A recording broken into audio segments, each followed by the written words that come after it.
bonsoir. Dans les titres du JT de ce 10 février, la 4e circonscription décidément très convoitée au sein de l'UMP. Après Dominique Nachury, c'est Nora Berra qui s'est officiellement déclarée candidate. Les chantiers de construction à l'arrêt. Depuis une semaine, près de 90% des travaux sont interrompus. La faute au froid. Et puis le froid qui ne touche pas que les êtres humains. La SPA lance un appel pour protéger les animaux. Sa décision est irrévocable, c'est ce qu'a annoncé hier soir Nora Berra. La secrétaire d'État à la Santé a confirmé sa candidature dans la 4e circonscription, et ce alors même que d'autres élus UMP se sont déjà positionnés. C'est le cas de Dominique Nachury, qui ne compte d'ailleurs pas se laisser faire. Une guerre interne qui pourrait peut-être profiter à la gauche. Les précisions de Benoît d'Autriche. Je suis en campagne pour la 4e circonscription du Rhône. Ça s'appelle une déclaration solennelle, longtemps annoncée dans la 4e circonscription, longtemps silencieuse sur le sujet aussi. Nora Berra a déboulé dans la campagne avec fracas. Le temps n'est plus à l'hésitation. À un moment donné, il faut franchir le cap, il faut y aller, il faut mouiller la chemise, il faut porter ses valeurs. J'ai des convictions, j'ai des valeurs, et je veux les défendre. La secrétaire d'État est formelle, elle se considère pratiquement investie par l'UMP. Sa décision est même irrévocable, dit-elle. Problème, elle n'est pas toute seule sur la liste. Dominique Nachury, ancienne maire du 6e arrondissement et conseillère générale, a déjà annoncé sa candidature et elle n'est pas prête à laisser sa place. Moi, je fais confiance à la sagesse de la Commission nationale d'investiture pour tenir compte des soutiens de terrain que je peux avoir, de même que du soutien de la Fédération UMP du Rhône. Il y a même un 3e candidat à droite, Pierre Berra, conseiller régional. Ça commence à faire un peu désordre à 4 mois des législatives. Et la grande gagnante de cette situation, ça pourrait bien être Najat Vallaud-Belkacem, la candidate unique et désignée, elle, du PS. Cette façon de procéder en dit long sur le rapport de la droite à cette 4e circonscription. Il y a sans doute un sentiment de suffisance et la croyance que tout est conquis d'avance, de toute façon, dans cette circonscription. C'est faux, c'est faux. À droite, les deux candidates n'entendent pas renoncer, quelle que soit la décision de la commission d'investiture. Aujourd'hui, l'UMP n'a pas commenté l'annonce de Nora Berra. Après le Jabi, c'est au tour de Photowatt d'intéresser de près. Nicolas Sarkozy, le chef de l'État, se rendra sur le site de Bourgoin-Jallieu mardi prochain, sans doute pour y confirmer l'annonce de reprise de l'activité. EDF aurait fait une offre sérieuse. L'entreprise spécialisée dans la fabrication des panneaux solaires emploie plus de 440 salariés. Les syndicats se disent donc aujourd'hui heureux, mais préfèrent malgré tout rester prudents. Peut-être que ça va prolonger en quelque sorte Photowatt, mais est-ce que ça va permettre une pérennité? Nous, ce qu'on veut, c'est un projet industriel, un projet à long terme. Donc voilà. Si c'est EDF, normalement, c'est quelque chose qui peut être pérenne pour la société. C'est une demi-bonne nouvelle tant qu'on n'a pas le contenu du dossier. Nous aurons connaissance des dossiers en début de semaine. Nous espérons qu'il y aura d'autres repreneurs sur les rangs et tous les dossiers seront étudiés de la même façon. Toujours dans l'actualité sociale, du côté de Saint-Genis-Laval, cette fois, ce sont 60 emplois qui sont menacés de suppression. La direction de BHV a annoncé la fermeture de 2 magasins en France, dont celui de la commune située dans le sud-ouest lyonnais. Notez que l'enseigne conserve en revanche sa boutique de la Pardieu et celle de Limonest. Un immeuble de la Pardieu a été réquisitionné aujourd'hui. Une quinzaine de militants de l'association Demeurant Partout ont investi ce matin des logements vacants appartenant au Grand Lyon et situés cours Lafayette. Une action coup de poing pour dénoncer le manque de place dans les structures d'hébergement d'urgence. En fin d'après-midi, ils ont été délogés par la police sur demande de la préfecture. Cet immeuble, ça fait 1 an qu'il est vide.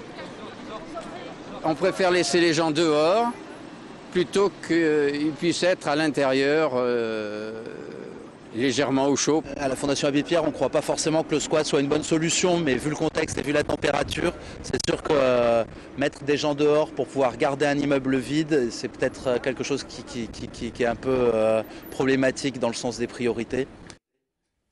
Et avec ces températures glaciales, impossible de couler du béton ou même d'effectuer des travaux de soudure. Conséquence, depuis le début de la semaine, 90% des chantiers sont à l'arrêt. C'est le cas dans le plus important d'entre eux, à Sathonay-Camp, où depuis lundi, le chantier de la future caserne de gendarmerie a été en partie interrompu. Sur place, Jean-Marc Roffoy. Là, il fait très froid. En plus, on a du vent du nord qui souffle très fort. Donc, notre poste de travail est arrêté. Depuis une semaine, plus de 80% des chantiers extérieurs sont à l'arrêt en raison du fort gel. C'est le cas à Satenay-Camp sur le grand projet de pôle de gendarmerie et de construction de logements. La terre est gelée. Donc on est obligé de creuser sous le tas de terre. En temps normal, ils sont 500 à travailler. Aujourd'hui, ils sont à peine une centaine et la plupart sont réfugiés à l'intérieur. Tous les secteurs d'activité sont touchés. Sur le plan comptable, donc pour les entreprises, il y a les déclarations d'intempéries pour les salariés. Et ensuite, malheureusement, je dirais les conséquences avec les coûts fixes qui tournent de toutes les installations. Les ouvriers ne sont pas soumis aux règles du chômage technique puisque les professionnels du bâtiment ont créé un régime spécial intempéries géré par les réseaux de caisses de congés BTP. L'employeur payera son salarié à hauteur de 75% de son salaire brut, déduction faite de la première heure d'arrêt qui est dite heure de carence, sachant que sur ces 75%, il n'y a pratiquement pas de charge sociale, ce qui fait que la perte en net pour le salarié est assez faible. Les professionnels du BTP sont soumis aux caprices de la météo tout au long de l'année. L'entreprise a un mois après la reprise des travaux pour faire une déclaration à sa caisse de congés payés. Elle obtiendra ainsi une indemnisation partielle sur les salaires qu'elle a versés. À Satenay, malgré le retard du gel, le chantier sera bien livré en juillet 2012.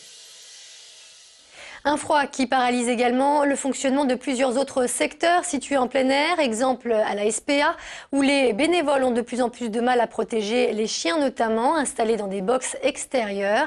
Les explications d'Emmanuel Lebon. Ça fait 10 jours qu'on retrouve les gamelles gelées tous les matins, comme ça, qu'on est obligé de casser la glace et de remplir à l'eau chaude pour pas que ça gèle de suite. À la SPA de Lyon-Marraine, depuis le début de la vague de froid, c'est le système D. Les tuyaux et les gamelles sont gelés. Pour donner à boire aux animaux, les animaliers utilisent donc des arrosoirs d'eau chaude. Et pour réchauffer les chenils, là aussi, c'est avec les moyens du bord. On est obligé d'installer des bâches pour parer au plus pressé parce que le chauffage en fait est au-dessus des niches et la chaleur est trop diffuse. Donc avec le vent, le grand vent qui est le grand froid qu'on a eu ces derniers jours, du coup il était compliqué de garder la chaleur à l'intérieur des box. Ce refuge, ouvert il y a 3 ans, compte 60 chiens répartis dans 3 chenils. Et les plus fragiles d'entre eux sont encore plus vulnérables en cette période de grand froid. On fait une surveillance accrue des animaux. En revanche, on ne peut rien faire contre le grand froid. Ici, à la SPA de Lyon-Marraine, on lance donc un appel aux dons. Couverture, chauffage d'appoint sont les bienvenus pour aider les animaux à passer un meilleur hiver. Un mot de hockey, cette image, celle du nouvel entraîneur du LHC pour la saison prochaine. Daniel Maric a été présenté hier. Il remplacera à ce poste Pascal Margerie qui arrive en fin de contrat. Âgé de 54 ans, l'ancien coach de Dijon aura pour mission d'emmener le club en Ligue Magnus. Autrement dit, l'élite que les dirigeants du LHC souhaitent atteindre d'ici 3 ans. Dernier de division 1 dans la douleur. Et puis un mot sur Tony Parker qui pour la 4e fois de sa carrière vient d'être sélectionné pour participer aux All-Star Games. Il s'agit d'un match opposant les meilleurs joueurs des conférences Est et Ouest de NBA. Le meneur de jeu des Spurs et vice-président de l'Asvel fait donc partie des 7 remplaçants appelés. Notez que le match aura lieu le 26 février à Orlando. Et c'est la fin de ce JT. Merci de nous avoir suivis. Très bonne soirée sur TLM1.